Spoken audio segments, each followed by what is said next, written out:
Perkenalkan, nama saya Agung Satria, NPM 2022-004. Di sini saya akan menceritakan kisah tentang Nabi Nuh. Nabi Nuh adalah nabi ketiga yang patut diimani setelah Nabi Adam alaihissalam dan Nabi Idris alaihissalam. Nuh merupakan keturunan ke-9 dari Nabi Adam. Nama Nuh berasal dari bahasa Syria yang berarti bersyukur. Nabi Nuh juga mendapatkan gelar dari Allah Subhanahu wa Ta'ala sebagai Abdus Syakur. Gelar itu berarti hamba yang banyak bersyukur sesuai dengan surah Al-Isra ayat 3, yaitu anak cucu dari orang-orang yang kami bawa bersama-sama Nuh. Sesungguhnya dia adalah hamba Allah yang banyak bersyukur. Bunyi terjemahan surat Al-Isra ayat 3. Nabi Nuh juga masuk dalam Rasul Ulul Azmi, yaitu Rasul dengan ketabahan dan keteguhan hati yang luar biasa. Sesuai surat Al-Ankabut ayat 14, Nabi Nuh bahkan berdakwah selama 950 tahun. Nabi Nuh diutus oleh Allah Subhanahu wa Ta'ala untuk menyerukan ajaran Allah pada umat Bani Rasib yang menyembah berhala berupa patung-patung. Kezaliman di masa itu juga tengah meningkat pesat. Dengan kesabaran, Nabi Nuh mulai berdakwah kepada umatnya. Dia mengajarkan untuk menyembah Allah, meninggalkan maksiat dan berbuat kebaikan. Namun, bukannya menurut kaum Nabi Nuh tetap saja tak percaya dengan ajaran dan peringatan yang disampaikan. Kaum Bani Rasib bahkan tak percaya bahwa Nabi Nuh merupakan seorang Rasul. Menurut riwayat, jumlah pengikut Nabi Nuh alaihissalam tidak lebih dari 80 orang. Para pengikut Nabi Nuh alaihissalam tersebut terdiri dari orang-orang miskin dan lemah. Tapi Nabi Nuh tak patah arah. Ia tetap melanjutkan dakwah meski menerima banyak celaan. Setiap kali Nabi Nuh berdakwah, mereka justru memasukkan anak jarinya ke telinga dan menutup wajahnya dengan pakaian tanpa tanda penolakan.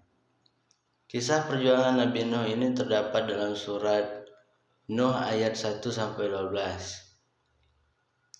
Pengikut Nabi Nuh bahkan sampai diusir oleh para penguasa dan orang-orang kaya di masa itu. Kaum Nabi Nuh juga menantang Nuh untuk mendatangkan azab yang selalu disampaikan oleh Nuh.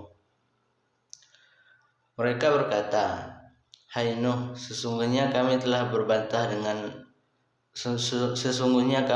berbantah dengan kami, dan kamu telah memperpanjang bantahanmu terhadap kami.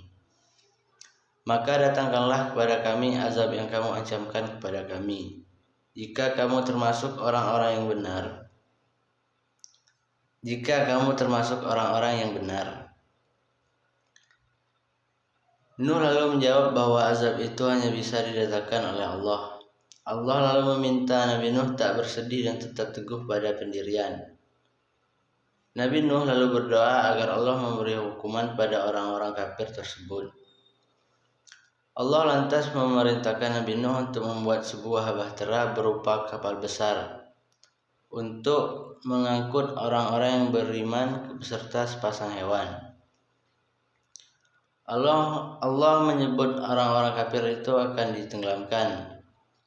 Atas perintahnya itu, Nabi Nuh mengumpulkan pengikutnya dan bergotong royong membuat bahtera dari kayu selama siang dan malam dalam beberapa tahun. Kerja keras Nabi Nuh ini juga mendapat cemooh dari orang-orang yang tercela.